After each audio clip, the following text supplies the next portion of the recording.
before the world called him the Hound, before people feared his face. Sandor Clegane was just a child who trusted his brother. In the halls of Casterly Rock, Sandor followed Gregor everywhere. He believed his brother was strong. He believed strength meant safety. He was wrong. One night, Gregor found Sandor playing with his toy. A simple thing, a small knight. Gregor did not like that. Without warning, without mercy, Gregor grabbed Sandor by the hair and pushed his face into the fire. Not for punishment, not for anger, for fun. Sandor screamed, but no one came. Fire ate his skin. Fire carved fear into his bones. Fire taught him his first lesson. That night, Sandor learned something that never left him. Love is a lie. Family is a lie. Only pain is real. When he healed, his face was ruined. But worse, his trust was gone. People stared. Children whispered. Knights laughed behind armor. Gregor grew taller, stronger, celebrated. Sandor grew silent. He learned to hide fear behind anger, to hide pain behind cruelty. Because in this world, being feared is safer than being loved. Sandor hated knights, hated their songs, hated their honor. Because the man who burned him was one of them, and the world rewarded Gregor for it. From that moment, Sandor Clegane stopped believing in good men. He believed only in survival, and survival demanded that he become a monster before monsters destroyed him. After the fire, Sandor Clegane was never the same. His brother Gregor grew into a legend, a knight feared across the realm, strong, untouchable. Sandor watched from the shadows. He saw how the world rewarded violence when it wore armor. He saw how cruelty was forgiven when it served power. Sandor did not become a knight. He refused the lie of honor. He refused vows spoken by liars. Instead, he became something else, a killer without illusions. Sandor learned to fight, not for glory, but to stay alive. Every scar on his body was a lesson. Every bruise was a reminder. When House Lannister noticed him, they did not see a man. They saw a weapon. They gave him a helm shaped like a dog. They gave him orders. They gave him permission to kill. And Sandor accepted. Not because he believed in them, but because serving monsters was safer than being hunted by them. They called him the Hound. Not a knight. Not a lord. Just a dog. And Sandor liked it that way. Dogs are honest. They bite when ordered. They do not pretend to be good. He guarded Prince Joffrey, a boy king with poison in his veins. Sandor hated the child, but he obeyed. Because obedience meant survival. He watched knights bow to Joffrey, watched lords praise cruelty, watched songs hide blood. And each day, Sandor's hatred for knights grew deeper.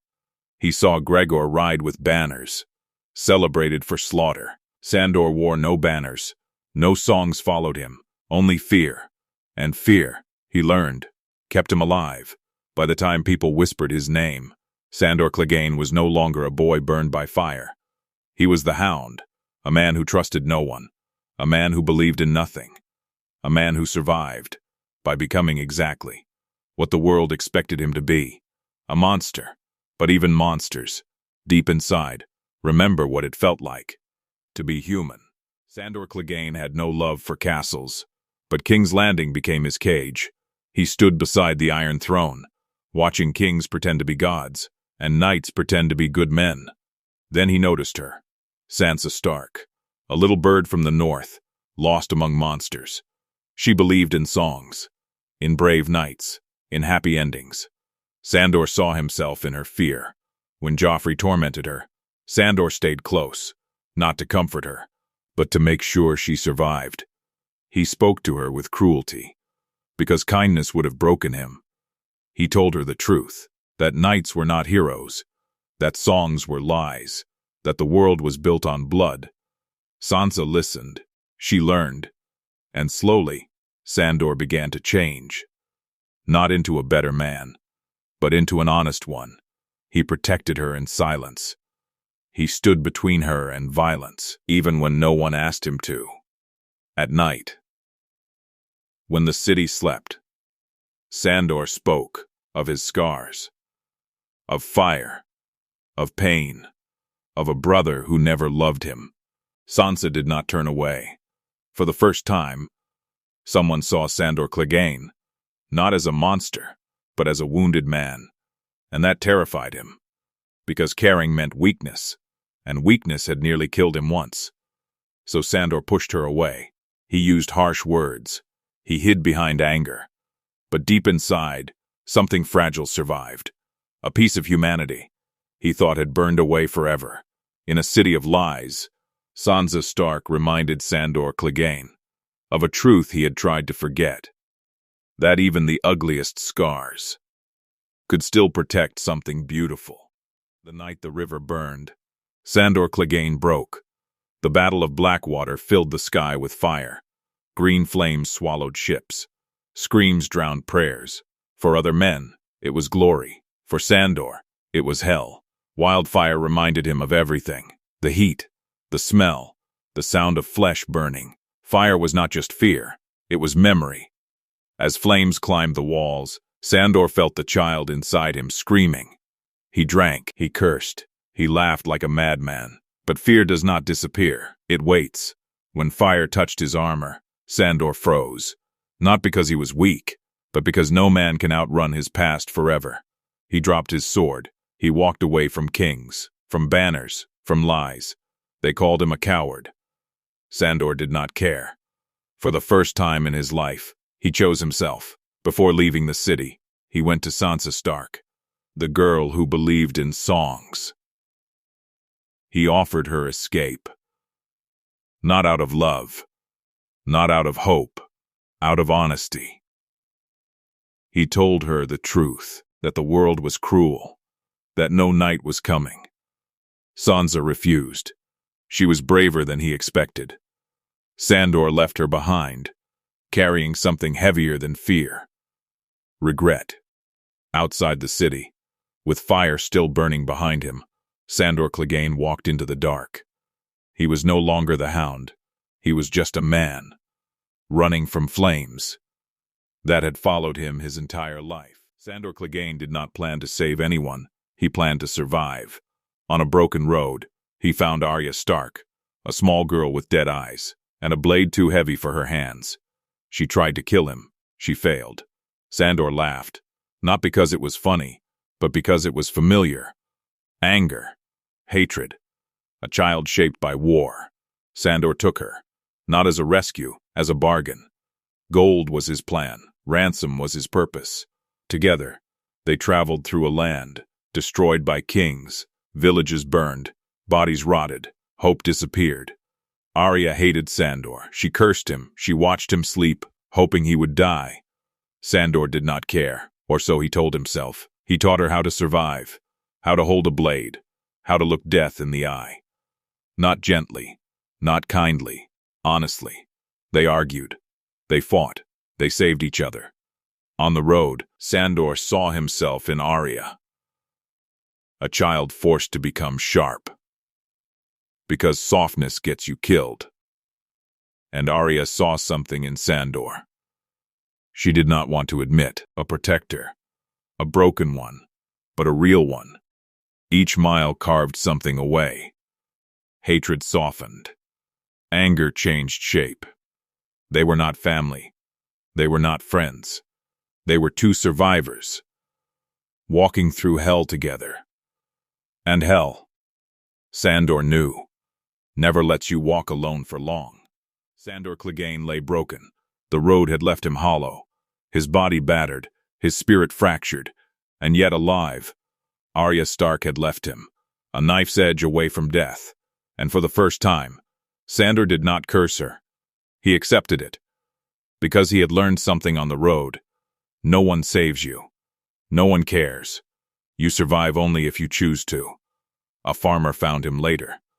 A kind man with tired eyes, and a daughter who smiled like sunlight. He nursed Sandor, fed him, let him sleep. For the first time, Sandor Clegane felt the quiet. No fire, no screaming, No blood. He worked. He ate. He healed. And he began to remember what it was like to breathe without fear. He walked in fields, felt wind on scarred skin, watched flowers bloom. For the first time in decades, he dreamed of something simple, a life without fire. But peace is fragile. It cannot last forever. And Sandor knew it, because the world he had left behind was waiting for him.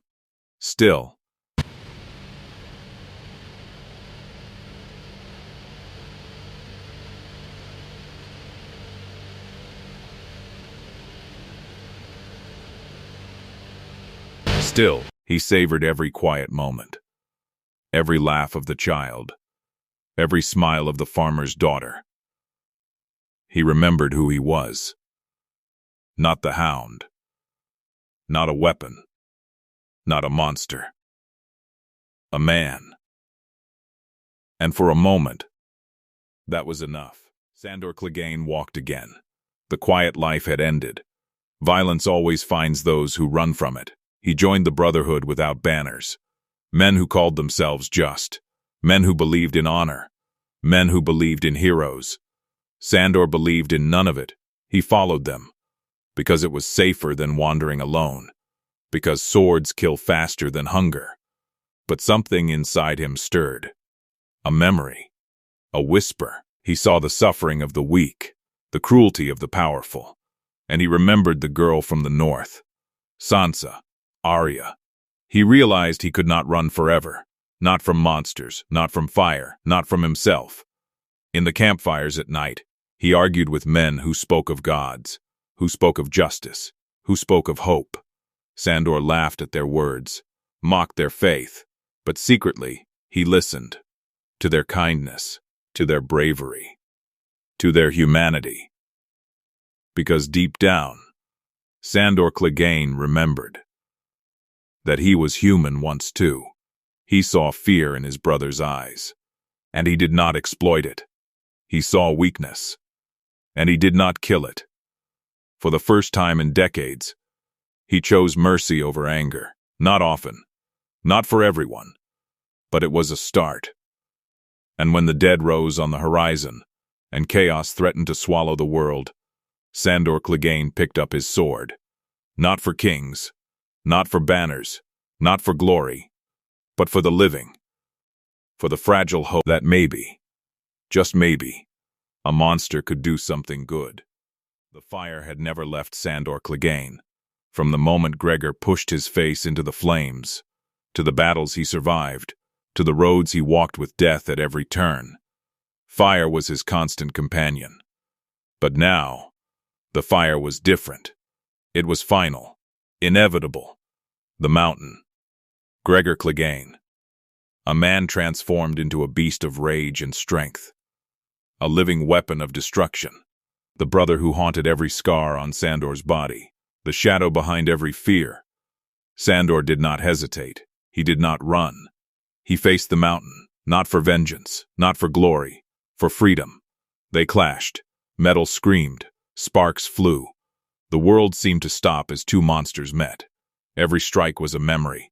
Every parry a lifetime of pain. Sandor felt the fire again. It burned brighter, hotter, familiar. He embraced it. He knew the only way to end the shadow of his past was to face it head on. The mountain roared. Sandor did not falter. In a final embrace of fire and fury, brother pulled against brother. Hate collided with hate, and the world held its breath. When the smoke cleared, Sandor Clegane lay still. The mountain lay still. And for the first time in decades, Sandor was free. Free from fear. Free from hate. Free from fire. He had survived kings, wars, and monsters. He had protected the living. He had faced his past. And finally, Sandor Clegane died not as the Hound, not as a monster, but as a man. A man who had learned that survival, honesty, and courage matter more than honor or glory. In a world of liars and killers, he had found his truth, and that truth burned brighter than any fire ever could.